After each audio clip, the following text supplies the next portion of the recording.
Thanks for tuning in to this episode of I Have Something to Say, where subject matter experts are unafraid and unapologetic about sharing their perspectives regarding issues that impact our lives. They speak up because basically they give a shit. So if you're tired of canned answers and want to finally hear real people cut through the BS and talk about real issues, this is the podcast for you. I'm your host, Sami Heyman Marrero from URBANDER, and behind our mixer is our producer, Chris Majoka from UdoU. Hi, everyone, and welcome. I'm so happy to have Kye Walker, owner and managing attorney for the Walker Legal Group. Hi, Kye. How are you? I'm great. Good morning, Sammy. How's everything? Everything's good. And so I had to invite Kye because I myself, in the stage of my business, need legal support. And so then I'm like, why not bring my lawyer, to just shed some light as to the importance of having some key elements, right, into the different stages of building your business, because entrepreneurship is not easy.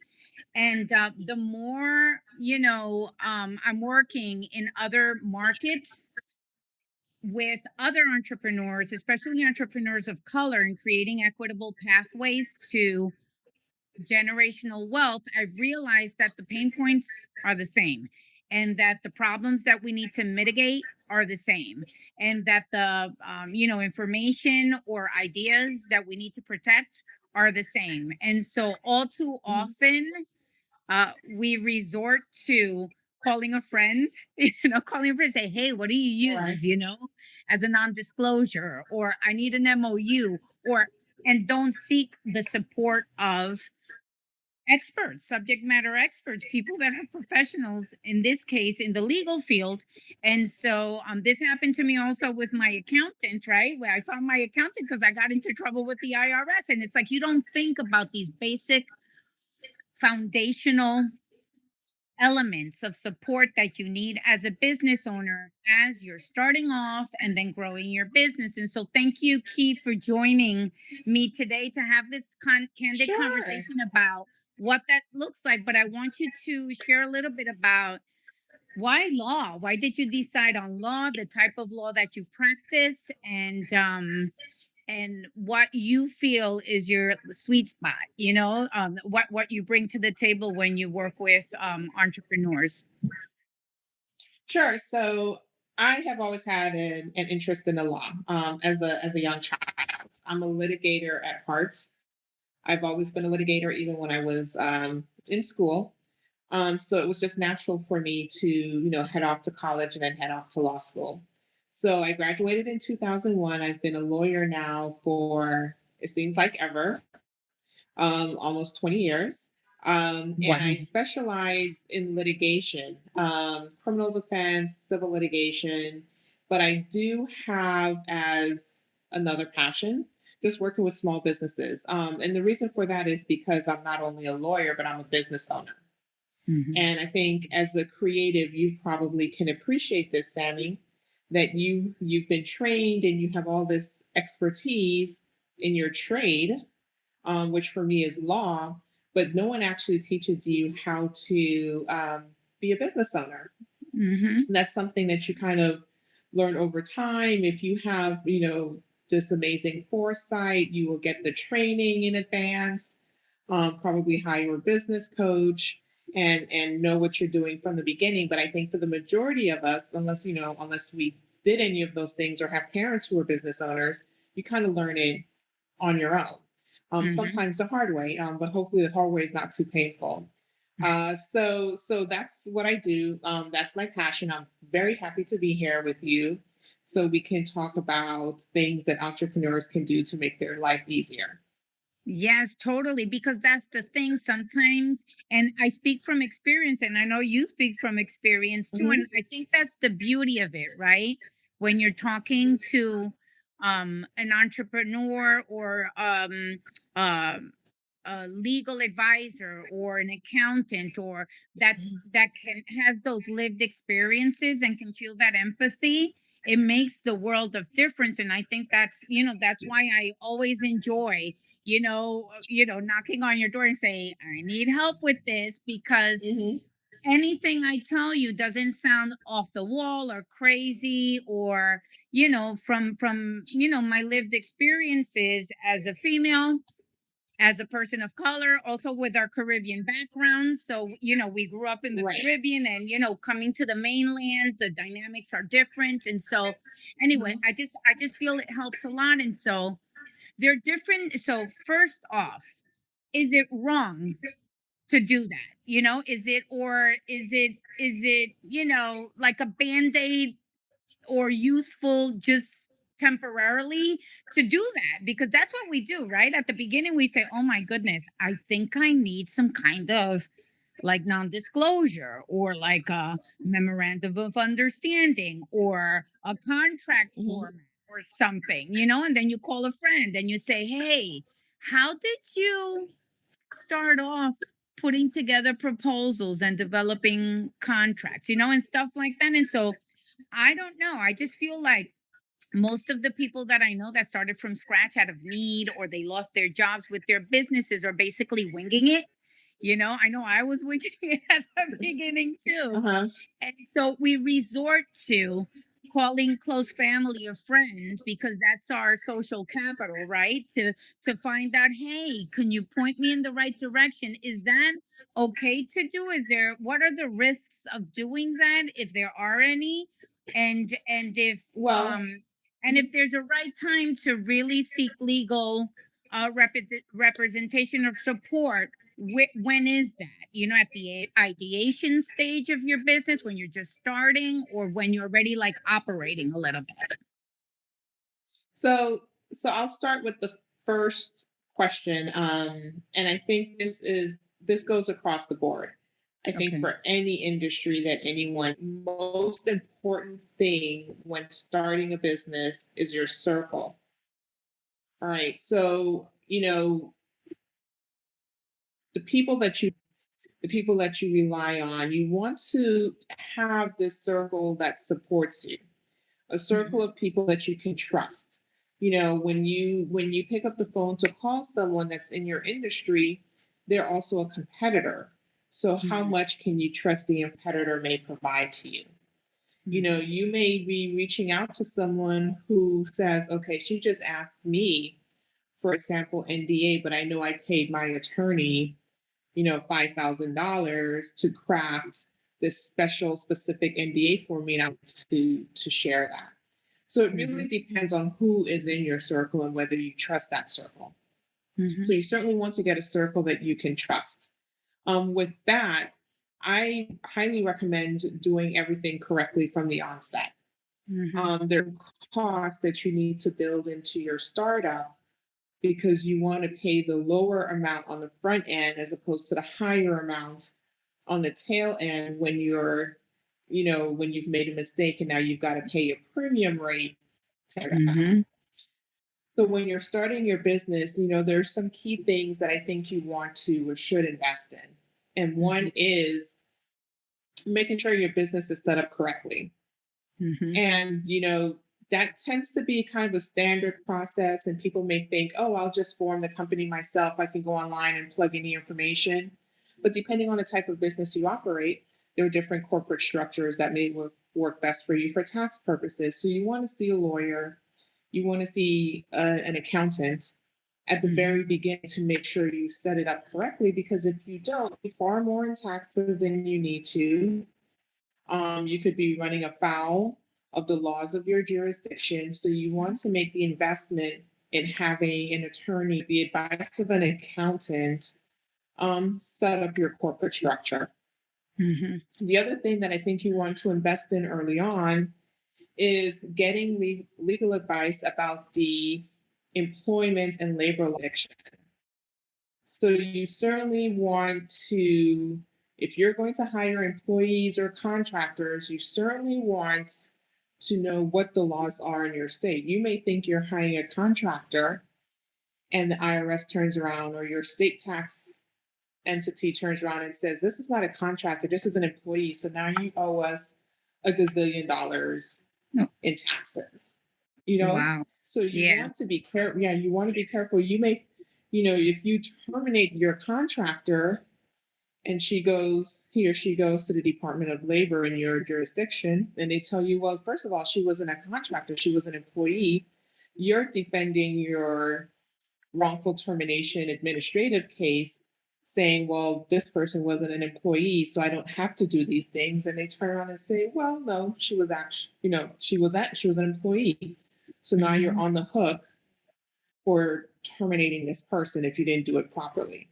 And Right. even terminations, you want to know what the legal grounds are for terminations. They're different in different jurisdictions. And Right. once you know that ahead of time, and if you have a business that's multi-jurisdictional, you know what you have to consider if you hire someone out of Florida as opposed to someone out of Missouri, and what works Right. best for you. Mhm. So you want to get advice like that early on. And it really hurts when you have to pay the money to these experts before you start generating revenue. But it really pays off in the long run, because if you do something wrong, the $2,000 you could have paid in the beginning could be $40,000 down the road. Right. So I definitely advise everyone to get that legal, tax, and accounting HR advice very early on. Yeah. Yeah, that's really great advice because especially now also that a lot of the businesses are opening up on these virtual platforms, right? And Mhm. they are able to secure talent cross state lines. Yeah, and so Right. that also creates a situation where you're right. It's like I didn't even think about that, about how you have a larger pool of possible, you know, collaborators or colleagues or people that you can hire, but then how how do employment and workforce laws in their states might or might not affect what you're doing from your state, from your Right. standpoint in your state. So wow, that's really interesting. I haven't had that issue yet, but but because everyone's pretty much local, but that's a good thing to keep in mind. And so you mentioned something that's really key. I'm working on a project, and one of the big aha moments was that we asked entrepreneurs of color who were participating in the research part, if you had an X amount of, like a budget before those first 6 months. And I think this applies for Right. all entrepreneurs, really, right? Those first 6 months that you started your business from the ideation stage, what would have been like an ideal monthly stipend or budget for you to be able to move forward without hesitation, without considering, oh, do I should I invest in this and that and an accountant and legal services, what have you. And it seemed like the average and that magic number was $30,000 those first 6 months. So basically $5,000 a month, which makes sense because it would afford them, right, that luxury of not having to hesitate or hold back on doing things or Right. moving forward, taking sound steps. Hmm. I definitely think so. And when you apply for a business loan, and typically you have to provide a budget, you want to provide those numbers. This is my estimated legal, my estimated accounting, starting up. And then depending on the type of business that you have, you would want an attorney to at least draft templates or review templates for you, Right. so that you can reuse those templates over time, and then maybe every couple years send it back to the attorney, and ask, are there any updates that need to be added? We've just been confronted with COVID, Yeah. that this entire COVID situation, COVID pandemic, to the extent that your business survived COVID, may Hmm. require you to look at some of your hiring practices differently, look at some of your employment agreements with your Hmm. team members or other contracts differently, because COVID really changed the landscape for so many businesses.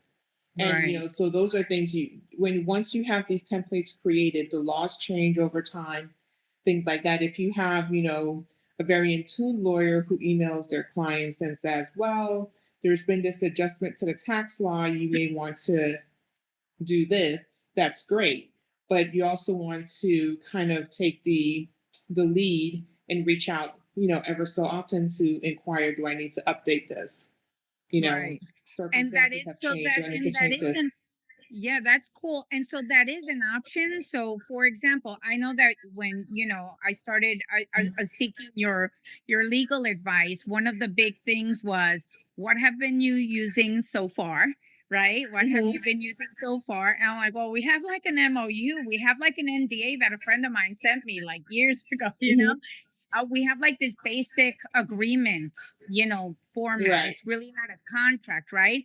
And so I just wanted you to reiterate this concept that you can share what you've currently used and then have legal counsel like you take a review and use that as well. So it's Right. not like you're starting from scratch either, because you guys do understand that people, you just have to do what you have to do sometimes if you don't, if you don't have the resources or what have you. And so is it do you find that when people like me approach you with some draft or some initial stab at having these types of documents, that it takes a lot of work to fix them, or do you feel that that they have a pretty basic idea, and that you're able to really add on to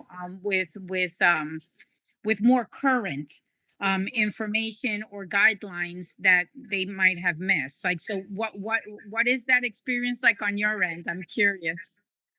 It depends on the document. I think as an attorney, if you practice a lot in one particular field, let's say NDAs, contracts, you tend to have templates. And Mm-hmm. it may be easier and quicker to tweak your template to meet a client's needs. Mm, Sometimes when you review something sometimes it does require an entire overhaul, or yeah. sometimes you make tweaks. It really depends on the quality of document that was provided to you to review. If I feel like it's going to take me longer to overhaul a document, which will be more expensive to the client, I would rather just offer my template and tweak it, and then have the Yeah. client review. Do you think it meets your needs? And then then you can come up with a final document. Um, Right. but but you want to you definitely want to put in your budget. I'll say that when you're Mm-hmm. operating a business, you definitely want to include that in your budget. And you want to make sure that you're reaching out to someone who's knowledgeable about that particular field. So, for instance, for law offices, we require a special type of accountant because we have trust accounts. Mm, And so, you want to find, for me, I had to find an accountant who was familiar working with law firms and that type of mm, accounting. You want to make sure you do that with your lawyer and your accountant. Make sure they're knowledgeable about that field, because if you have to pay someone to get up to speed in that field, you're paying more. You're paying for a learning curve as opposed to mm. someone who's well established in that field already. Got it. Got it. Wow, that's so interesting. So, Mhm. you know how there's different stages in the entrepreneurship, journey.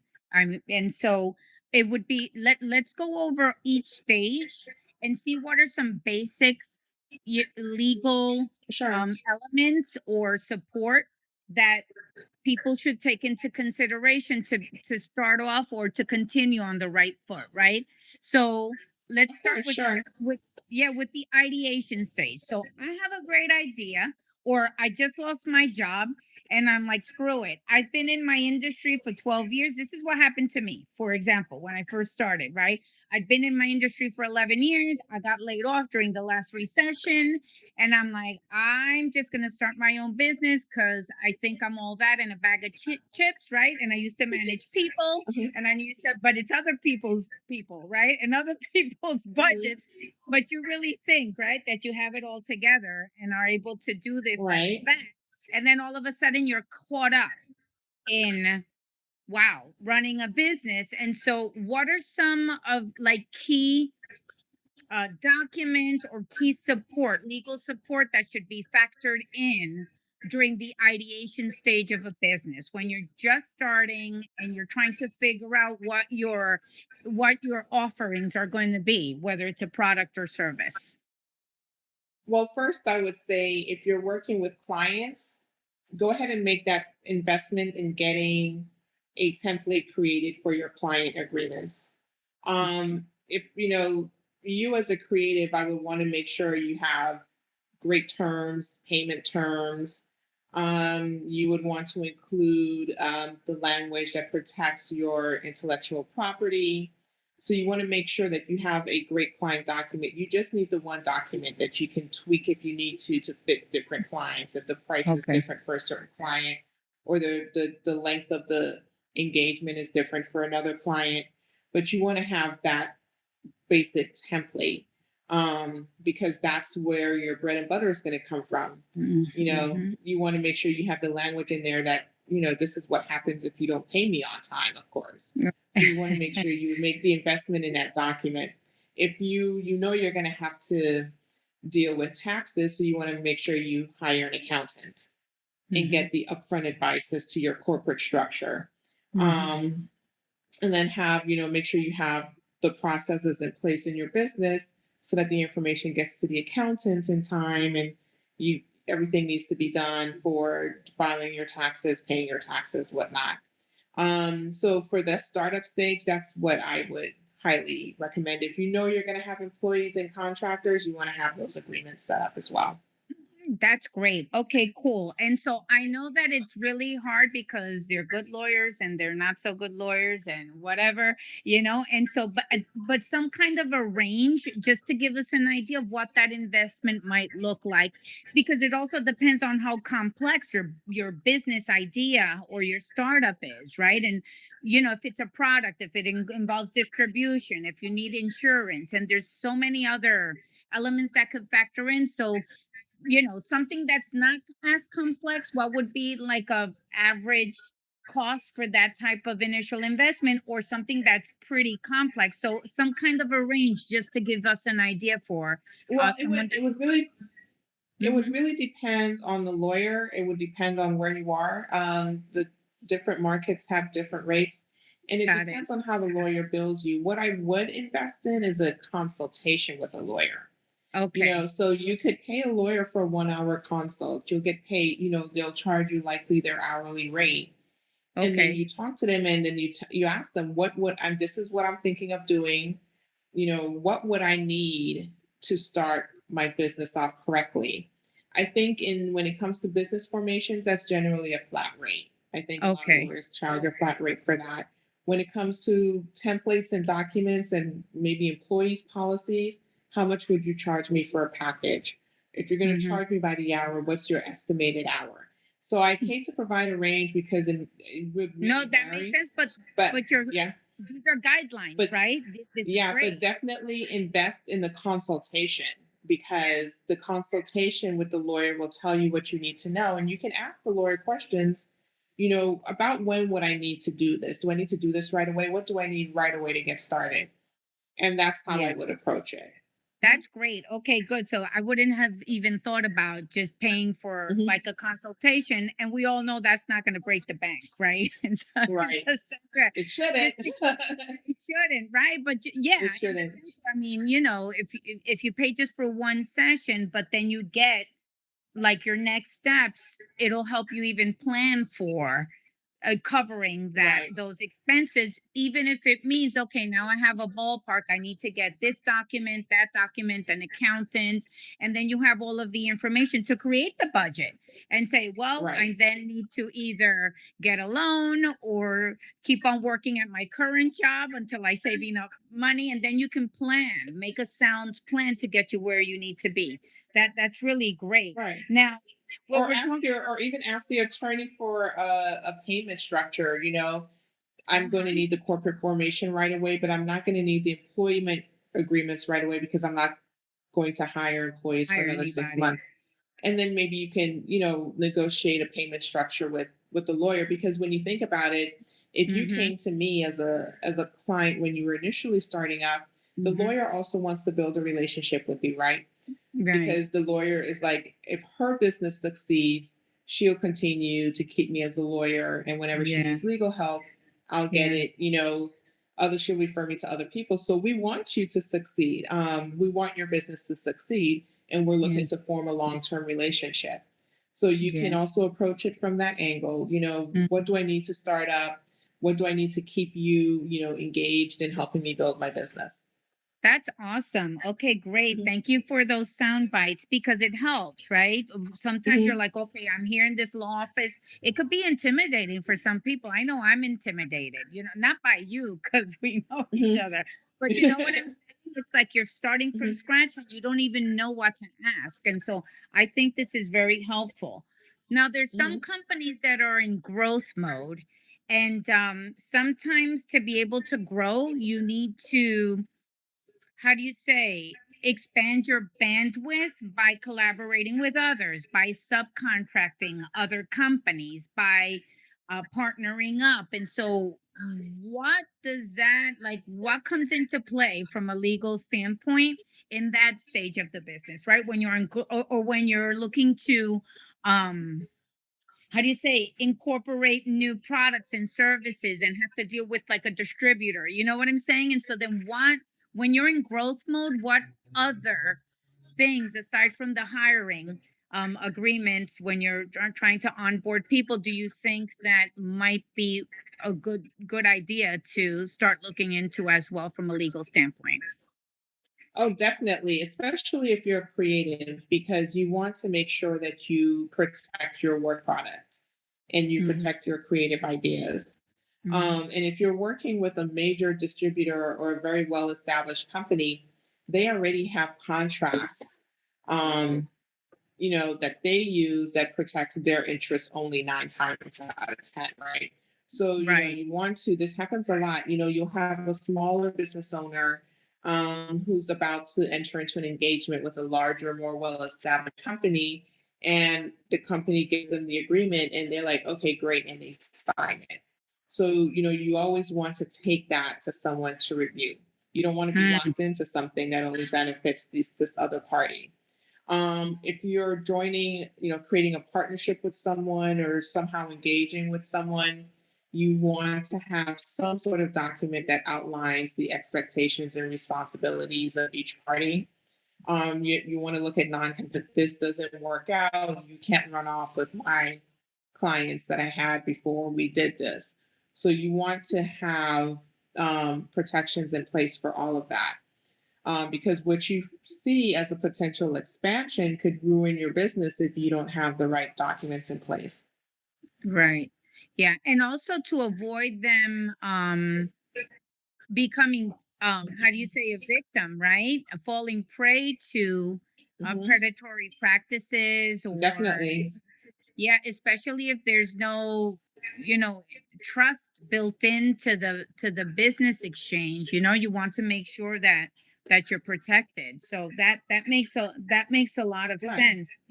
And then I think And it's that like a marriage. Yeah. yeah, It's yeah. like a marriage. Everyone at the beginning, but then, as you get deeper into it, you realize, oh, this partnership may not be working out for me. So you want to make sure that you have these documents in place that will allow for an A amicable divorce, for separation. divorce. Yeah. You can think of it as a prenup. Think of it as a prenup agreement for businesses. You want to make sure you have these things in place. I had this house before you. I want to make sure when I marry you, you don't run off with my house. You don't run off with my clients. So you want to have those agreements in place.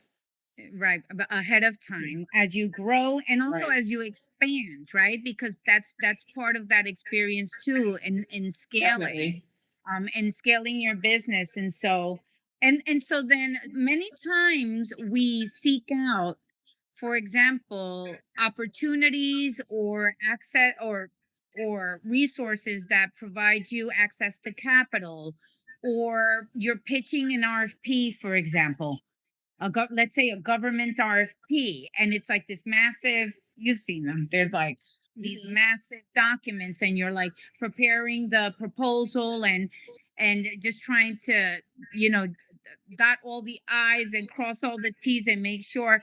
But some of them are very tricky in the language that they use. Is that a good opportunity also to seek legal counsel? Because I've never thought of this. That just occurred to me right now. Well, definitely as you need it on an as needed basis because RFPs could be so different. But if you're working on a massive bid for a government agency, especially something that involves the use of federal funds, you Yeah, definitely may want to consider having an attorney look over your package and advise you as to what will be needed in place should you win the bid.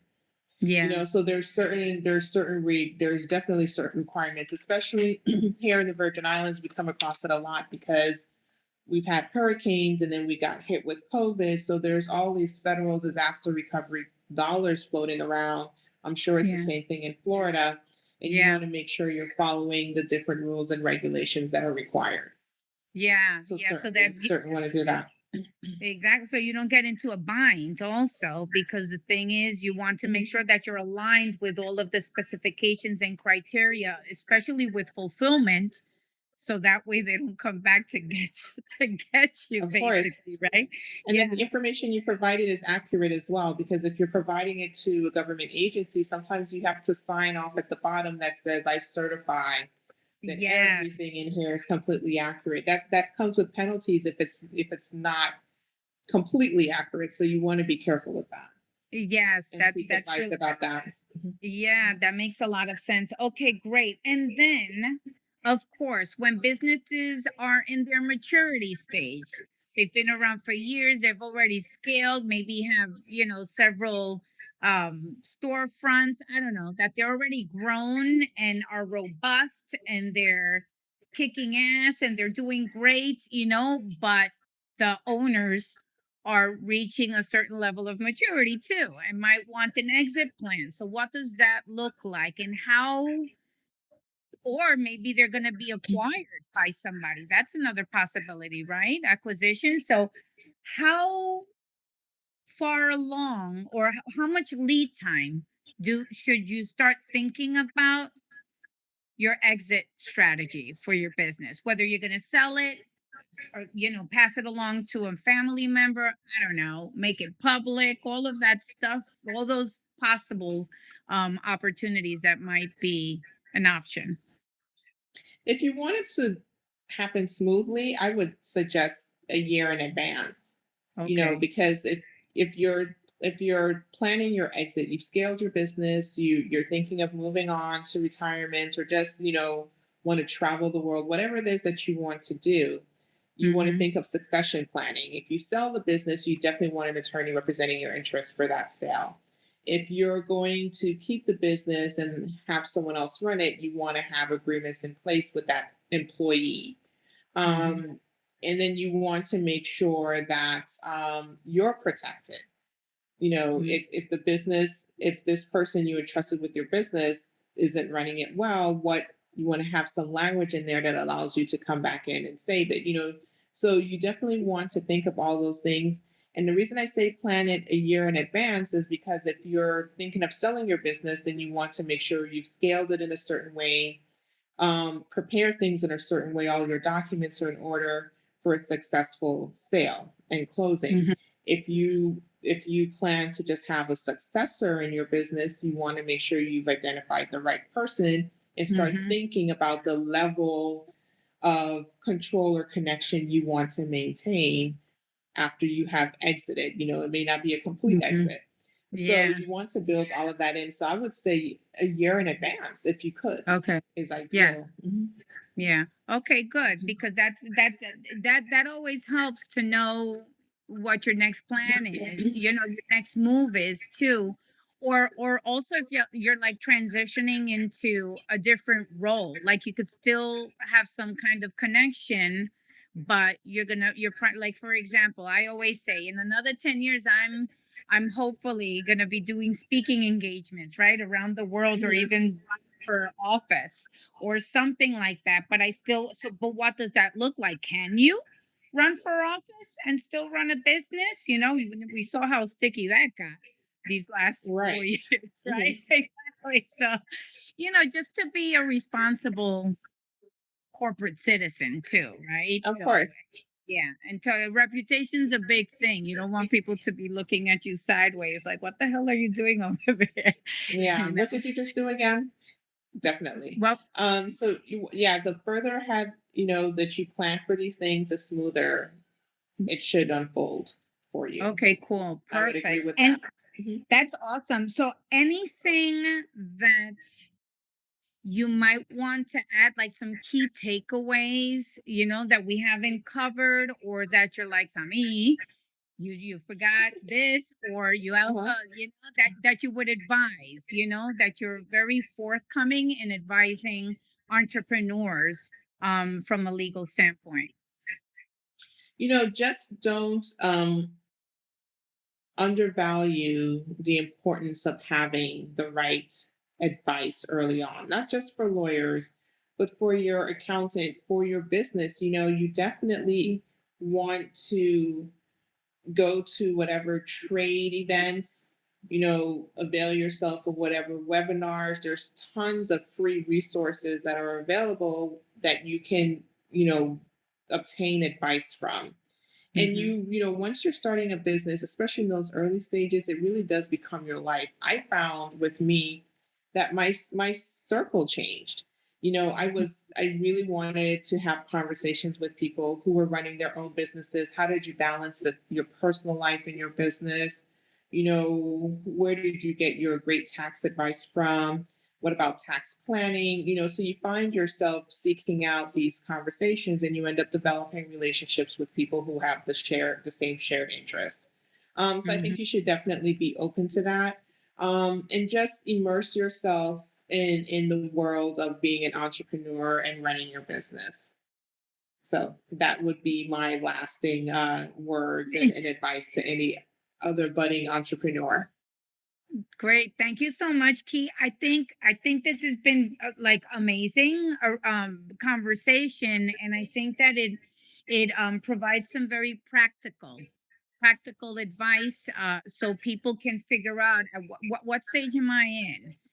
What do I need? All that resonates with me. Okay, now I Right. know. I think that the bit about the consultation, just having that one-on-one consultation, is definitely useful to create that roadmap as you grow your business, and really know, okay, this goes first, this goes second, and and that's all tailored to your particular needs. That's why it's important to do the one-on-one. So thank you so much for No problem. jumping on this eCam video experience, to really share your insights, and thank you also for the support that you provide Urbander, that you provide me as I'm trying Sure. to expand and scale my business. So I really, and I think it, I really appreciate you. My pleasure, Sammy. It's always great talking to you. Thank you. Have a And I'm great day. always here Okay. and available when you need me. So take Thank you. care. I know. Thank you.